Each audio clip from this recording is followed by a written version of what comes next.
අද දැක්කේ මුතුගලස අද මේ නේ එතුමාට සල්ලි තියෙනවා එතුමා නේ චොපර් එකක් නෙමේ කෆීර් එකක් හරි පින්නතුනි අරගෙන ගිහිල්ලා මෙහෙ ඔය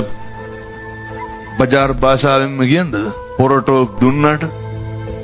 මෙහෙ හැලි ලිව්වට ඒ මිනිස්සුන්ට මොනවද තියෙන්නේ බිස්කට් එක වටිනෝ කිසිම දෙයක් නැහැ හරි කේදවාචකයක් මම දැක්කා රිකිල්ල ගස්කට ගිහින් එනකොට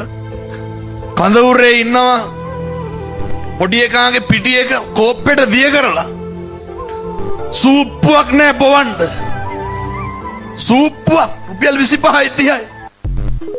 මේ එතන තිබ්බේ මිනිස්සුන්ට මේ ලොකු අවශ්‍යතා නෙමෙයි ඔබතුමාට හරියට ඔය දොස්පරස් කියනවනේ දර ඇල්ලතුරු විදුරුවක්වත් නොදීපු පිරිස්